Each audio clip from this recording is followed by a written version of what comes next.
La cobertura de los medios de Brasil sobre la elección presidencial en Venezuela, que reeligió a Nicolás Maduro Moro, fue antiprofesional, injerencista y golpista. En primer lugar, porque siempre rotulaban al presidente venezolano como un dictador, cuando Maduro siempre fue elegido por el voto. En segundo lugar, porque los medios brasileños se comportaron como hinchas del candidato de la oposición conservadora, ocultando que Edmundo González tuvo vínculos con la famigerada CIA. Incluso participación en siniestros episodios, como la masacre de jesuitas en El Salvador en 1980.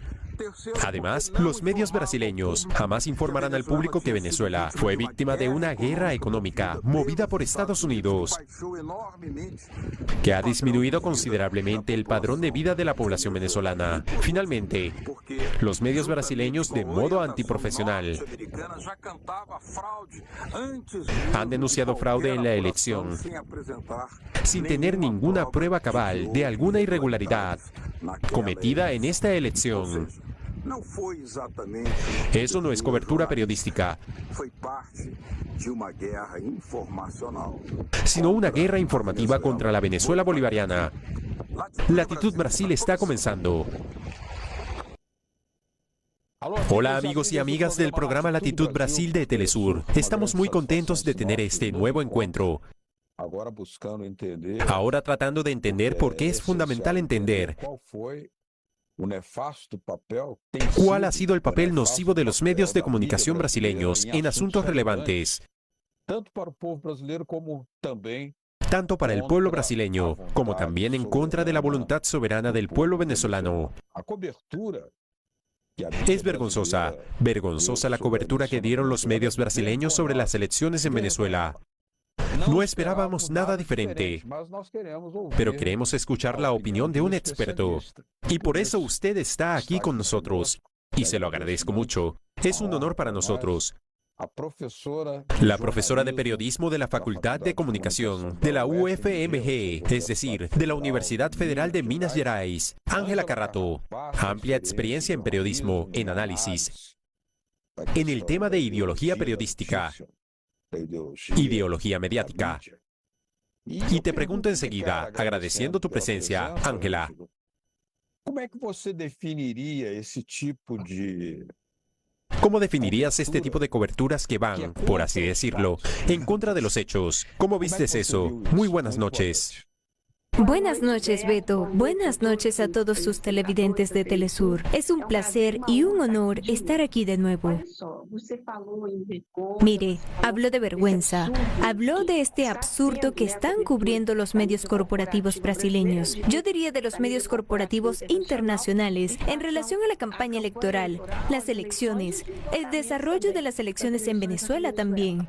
Mire, creo que primero tenemos que clasificar estos medios. Es ante todo, en el caso de Brasil, un medio subimperialista, un medio que se guía por los intereses de Estados Unidos. Aunque formalmente está ubicado en Brasil, su capital es Washington. Y entonces queda muy claro cómo actúa. Porque los intereses de Washington, los intereses del tío Sam y sus aliados, son los que prevalecen. Y luego vemos la demonización que hace hacia todos los que no juegan según el libro de jugadas de otra persona. Y luego se incluye a Venezuela. No solo Venezuela, sino Rusia, China, Cuba, Irán. Quédense con esos, ¿no? Entonces, en el momento en que Venezuela celebra sus elecciones,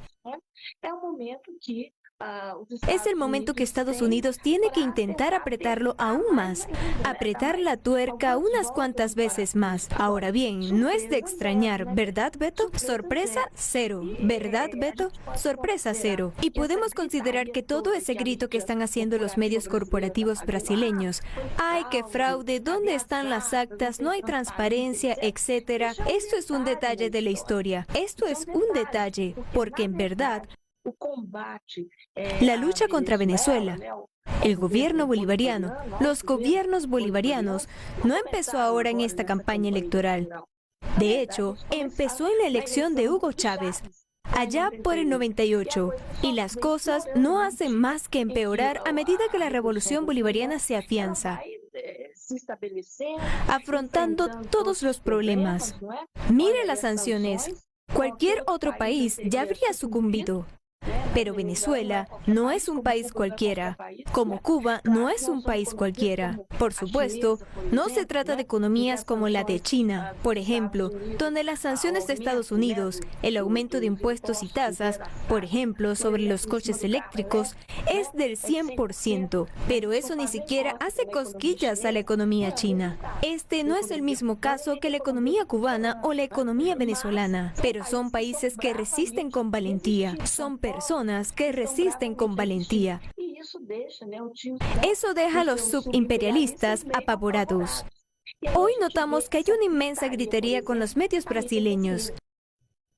Estas 2 últimas semanas, lo que más vimos ante las elecciones, inclusive, fue hablarse de fraude 2 semanas antes de las elecciones. Nunca vi antes hablarse de fraude antes de unas elecciones.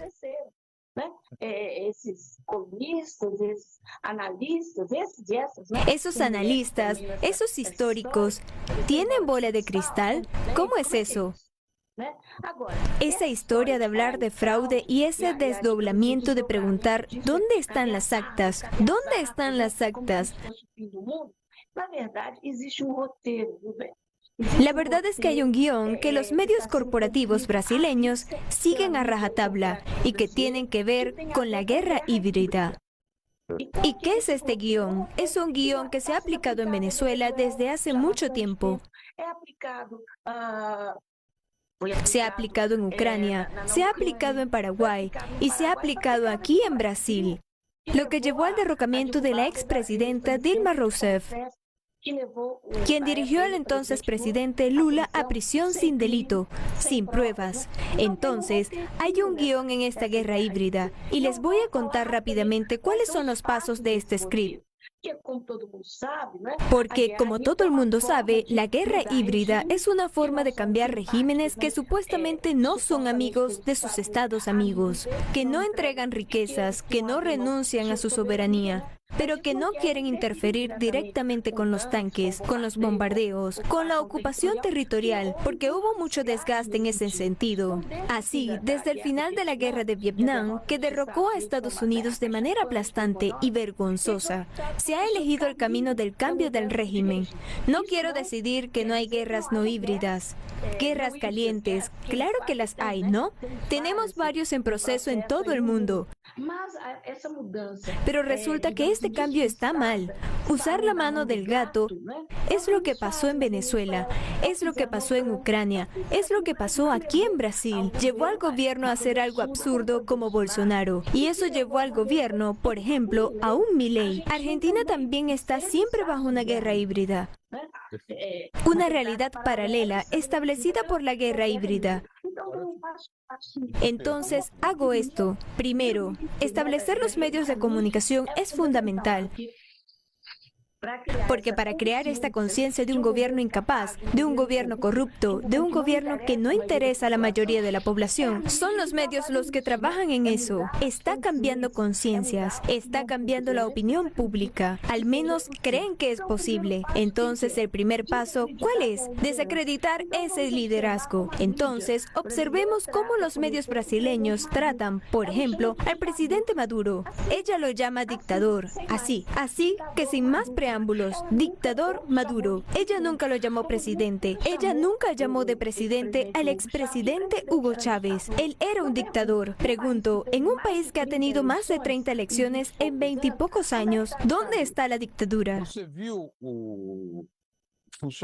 ¿Vieron la operación aquí en Brasil de esa mega operación denunciada por el congresista Jorge Rodríguez,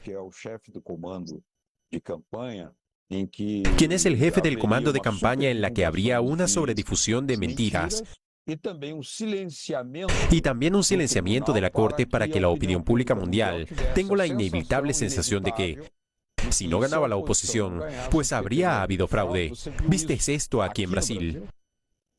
Sí, lo vi. Hablaré de eso en un segundo. Solo quería decir lo siguiente. La segunda etapa de la guerra híbrida son las sanciones, que es el intento de desmoralizar y desconstruir al gobierno desacreditando la economía. Y eso tampoco funcionó en relación con Venezuela.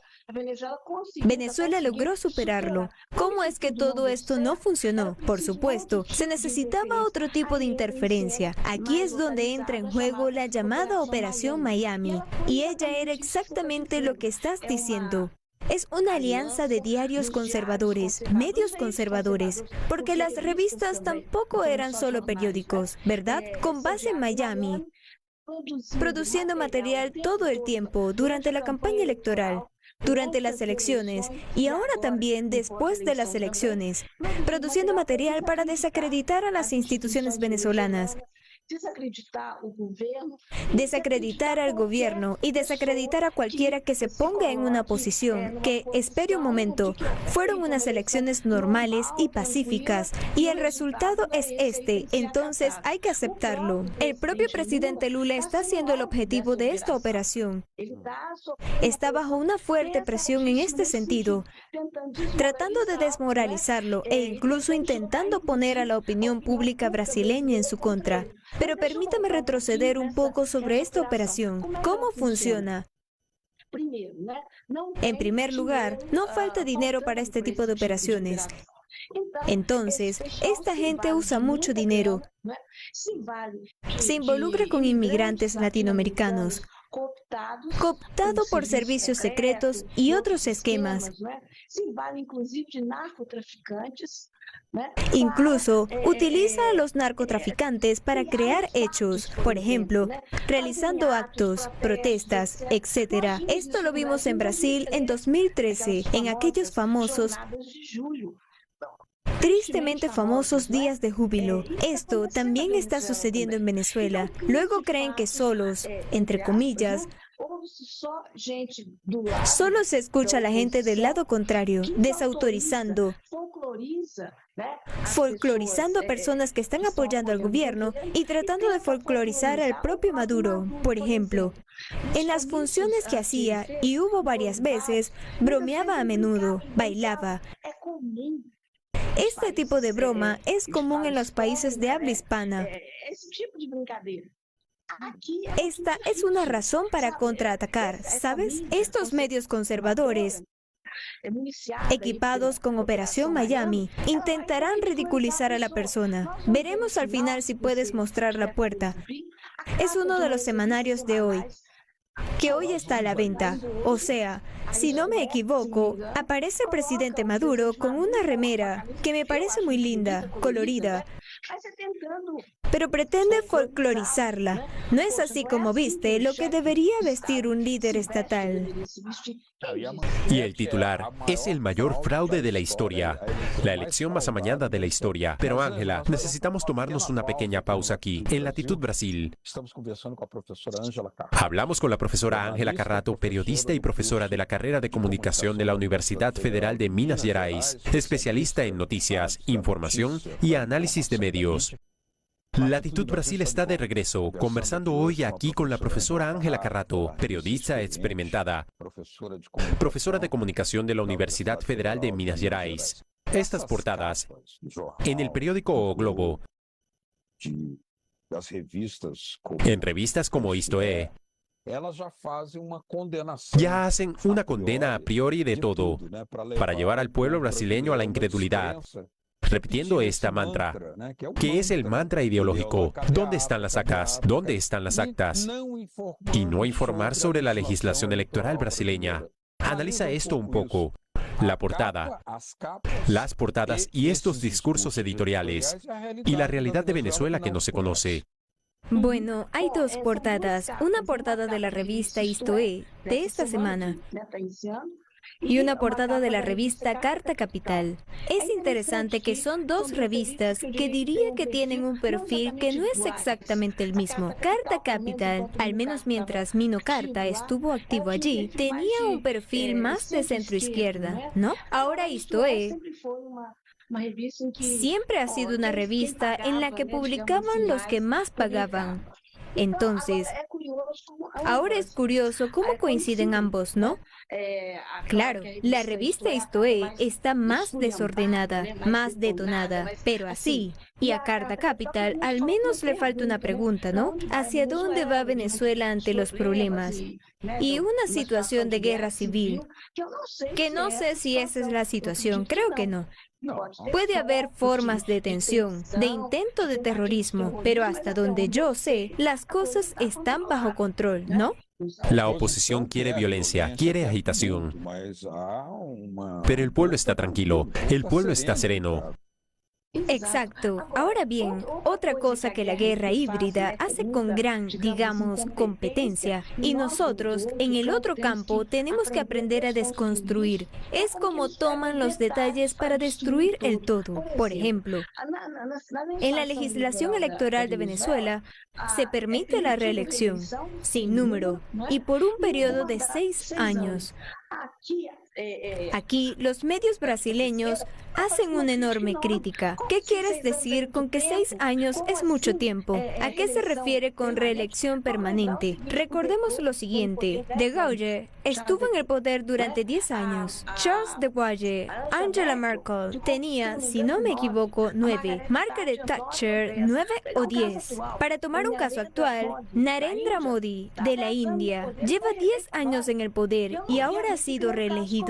No vi a los medios creando casos con él. ¿Será por qué? Por lo tanto, no es necesario interferir en la vida de cada país. Cada país establece su propia manera de afrontar las elecciones, con la duración de los mandatos, ¿sabes? Algo que hay que renovar, ¿sabes? Mire Argentina, la renovación que hizo allá con Milei, ¿es eso renovación? Mire a Ecuador con Noboa, ¿es esto renovación? Mire al Perú con Dina Boluarte, ¿es esta renovación? O presidente está preso no Perú, ¿no? O presidente constitucional está preso. Desde hace 2 años, sus abogados informan que se encuentra prácticamente incomunicado.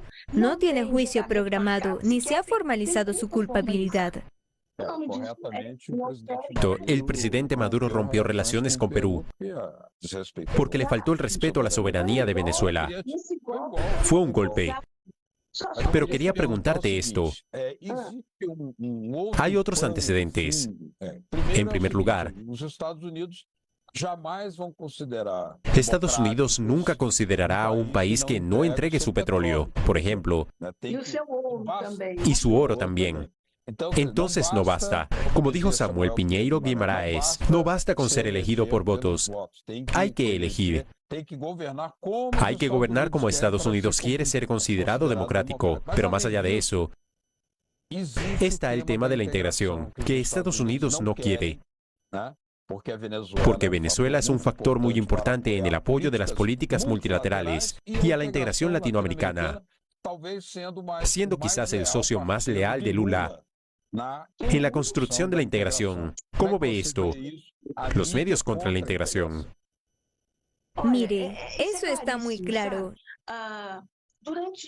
Durante mucho tiempo, América Latina vivió de espaldas a sí misma, y Brasil, sobre todo. De hecho, Brasil tardó mucho en considerarse miembro de América Latina. Y yo diría que a la clase dominante brasileña, no sé si se sienten parte de América Latina o no. Les gustaría que nuestra frontera fuera con Europa o con los Estados Unidos o algo así. Ahora bien, este tema de la integración es fundamental. O podemos lograrlo, o sea, nosotros, los latinoamericanos, podemos lograr esa integración y es fundamental empezar por el subconsciente, por Suramérica, o seremos irrelevantes.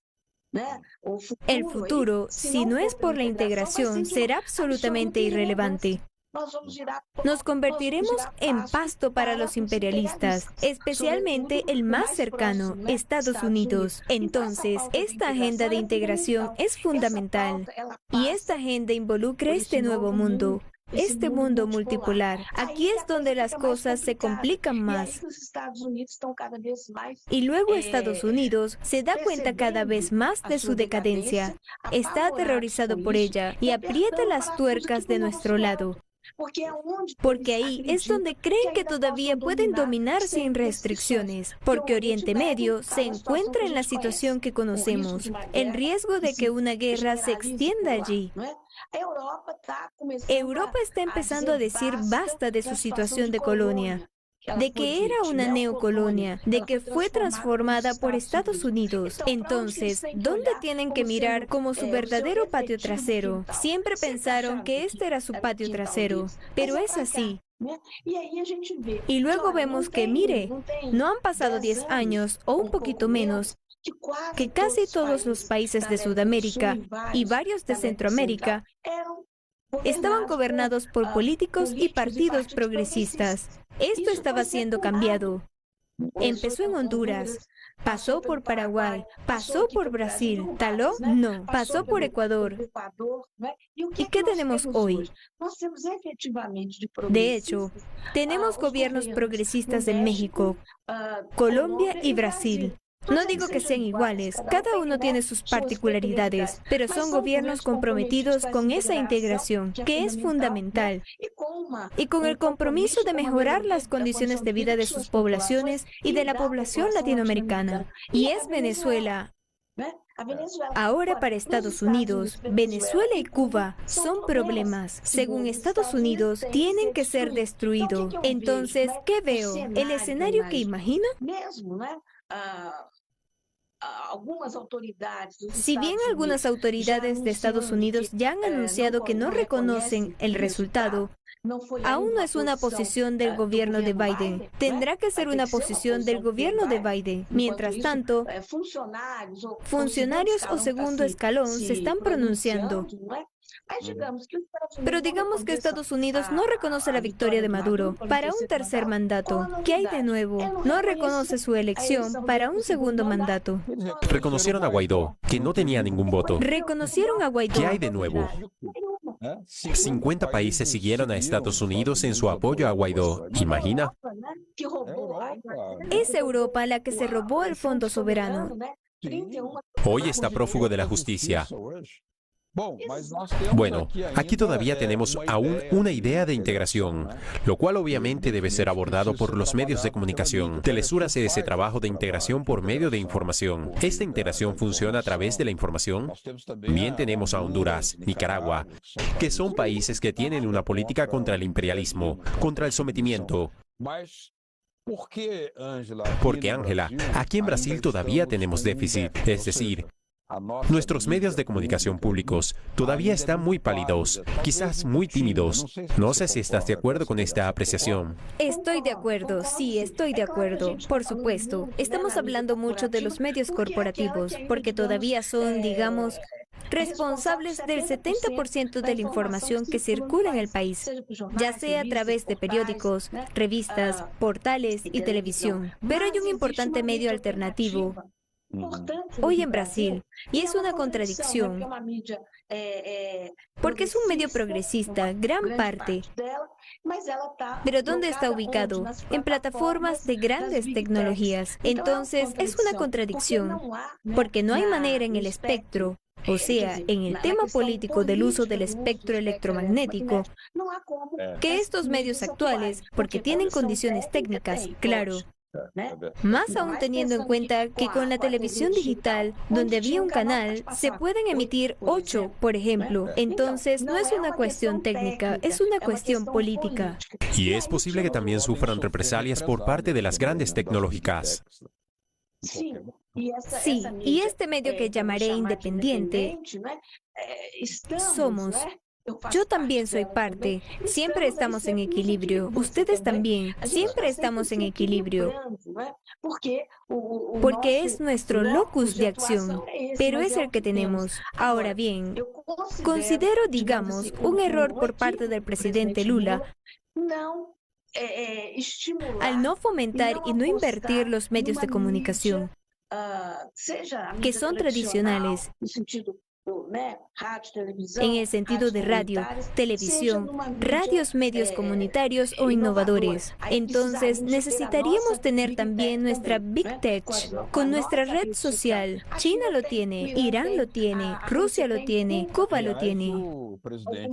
De hecho, el presidente, en la última reunión de los BRICS, propuso que los BRICS tuvieran su propia Internet. Tiene que ser. Para que dejemos de ser espiados, para que dejemos de entregar en bandeja todo lo que producimos. Por ejemplo, las universidades brasileñas, yo estoy en una de ellas. Todo lo que hacemos se entrega a Estados Unidos. Ni siquiera necesitas robar. Dios mío, robo de cerebros. Roubo de cérebros. Ângela Carrato. Ángela Carrato, me gustaría seguir hablando, pero lamentablemente el tiempo no tiene piedad con nosotros. Pero los volveré a llamar nuevamente, como siempre, porque usted aquí nos da mucho su brillo.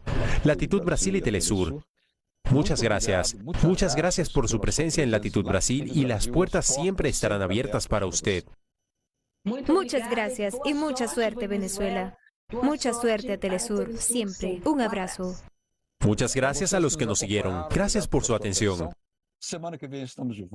La próxima semana volvemos a esta batalla por la independencia informativa y cultural, por la soberanía informativa y cultural de toda América Latina, contra las inevitables presiones del gran imperio. Abrazo, adiós, muchas gracias. Chao.